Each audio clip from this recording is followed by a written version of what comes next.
E o nutriente mais importante que necessitamos é a água. Veja a descrição da maior autoridade brasileira sobre água, Dr. Lair Ribeiro. Olá, tudo bem? Que bom que você veio.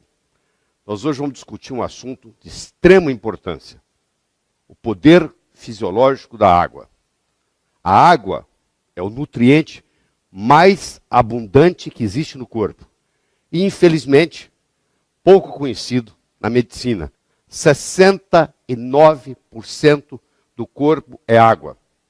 Ora, se 69% do corpo é água, a água tem uma importância fundamental, maior do que qualquer outro nutriente. E nós, na medicina, aprendemos muito pouco e sabemos muito pouco sobre água. A analogia que eu vou fazer é de um aquário. Você tem um peixe dentro de um aquário. Se esse peixe está enfermo, você tem que ver se a água do aquário está contaminada. Não adianta eu tratar o peixe sem tratar a água do aquário. O peixe, no caso, seria a célula. E a água do aquário seria o interstício, onde a célula se encontra, no tecido. Ora, se eu preciso tratar do peixe, que está doente, que no caso é a célula, eu vou ver primeiro se o peixe pegou a doença pela contaminação da água, do interstício. E o interstício no corpo é feito também de água. 85% do cérebro é constituído de água.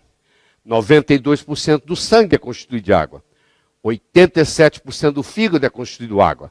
A água é o mais abundante nutriente do corpo. O assunto água deveria ser o primeiro capítulo de todo o livro texto de medicina, já que o elemento mais abundante deveria ser o elemento mais estudado.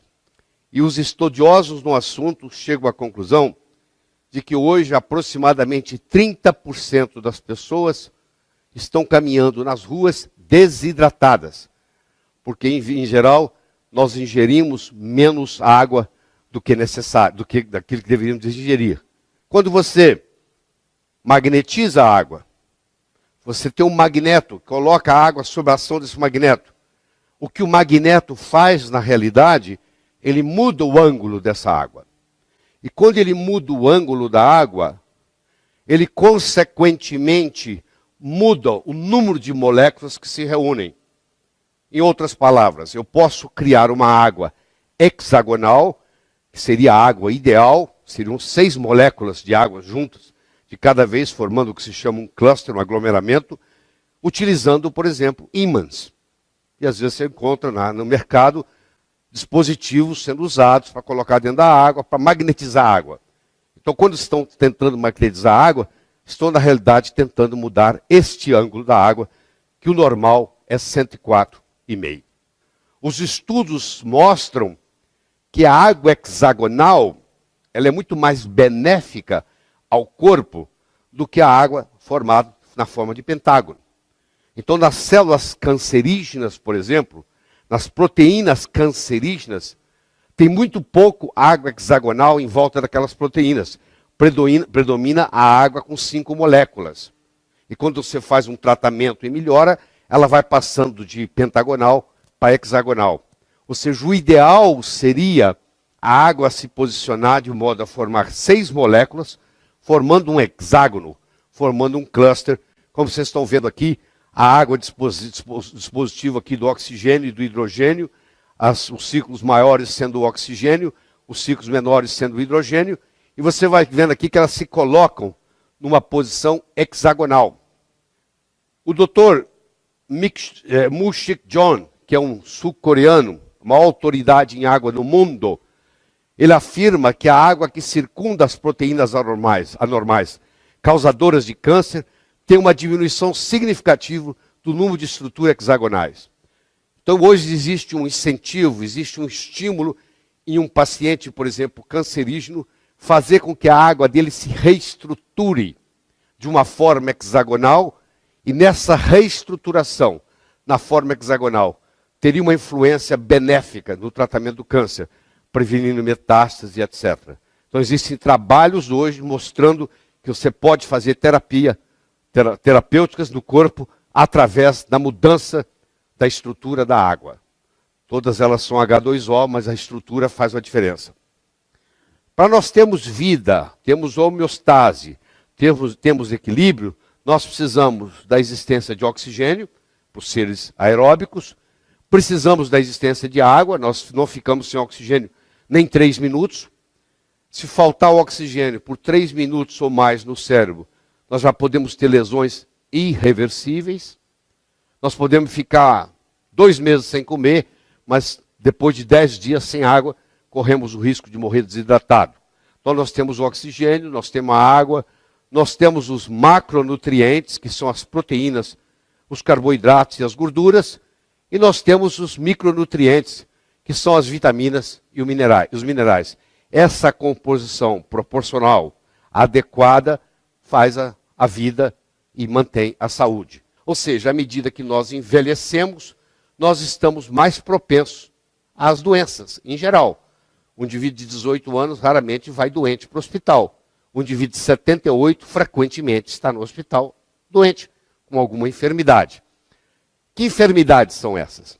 É a dislipidemia, é a resistência insulínica, é a doença cardiovascular, é o acidente vascular cerebral, é o câncer, é o diabetes tipo 2, é a pressão alta, é a morte prematura e é o envelhecimento precoce. A pergunta que nós temos que fazer nesse momento é a seguinte: será que a água que ingerimos está contribuindo para o aumento das doenças degenerativas? Será que a água que nós estamos ingerindo, de alguma forma, está deteriorada? Então, a primeira é a pureza, mas tem muitas outras. A nossa saúde pode ser melhorada através da melhoria da qualidade da nossa água, e doenças podem ser realmente tratadas com água. Como eu disse, no Japão, isso já está ocorrendo.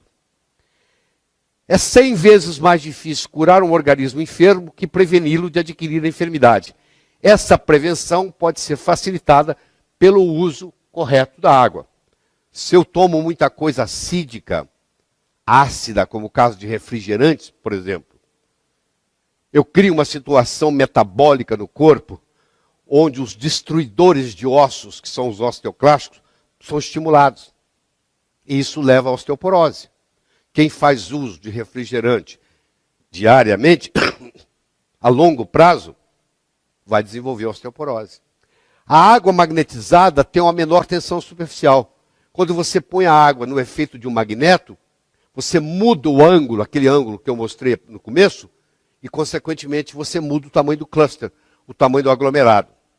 Então, a água tem que ter pureza, tem que ter um bom pH, tem que ter um redox negativo, tem que ter uma boa condutibilidade e tem que ter uma baixa tensão superficial. Essa seria a água ideal. Essa água ideal é chamada de água ionizada. Ionizar significa ganhar ou perder elétrons. No caso, ela ganhou elétrons. Ela tem elétrons para distribuir. Por isso que ela é uma substância antioxidante.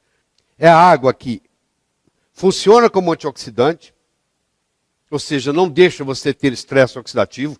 Você toma ela 3, 4, 5 vezes por dia. Ela é alcalinizante, ou seja, à medida que você envelhece, você vai acidificando, ela rejuvenesce você. Ela tem que ser hidratante, ela tem que ter baixa tensão superficial para ela subir no capilar, e ela tem que ter a negatividade para ela fazer a desintoxicação, já que a maioria dos tóxicos tem carga elétrica positiva. Então, uma água potável de boa qualidade. Ela deve ter uma pureza filtrada sem retirar os minerais. Porque se eu retirar tudo, ela não tem condutibilidade. Ela tem que ter um pH pelo menos acima de 7,5. O ideal é ingerir uma água com pH 9 ou 10. Ela tem que ter um ORP, um redox negativo, para funcionar como antioxidante. Se ela tiver um ORP positivo, ela é oxidante. Ela tem que ter uma tensão superficial baixa, hidrata melhor, facilita subir no capilar mais. E ela tem que ter uma estrutura estruturada em microclusters. Ela tem que reunir em grupos de 6 moléculas de água, formando um hexágono. E ela, pelo menos, tomar de 6 a 8 copos por dia. Ray Kurzweil, que é o autor do livro Transcend, é considerado hoje um dos homens mais inteligentes da humanidade. Se não o mais inteligente, vivo. E ele tem no livro Transcend, ele tem uma afirmação que ele diz assim: a água ionizada é uma das coisas mais simples e mais poderosas que você pode fazer para combater uma ampla gama de processos patológicos. É isso aí. Nós fizemos a volta toda e chegamos aqui. Então não é só pureza. É pureza, é pH, é ORP, é condutibilidade, é tensão superficial.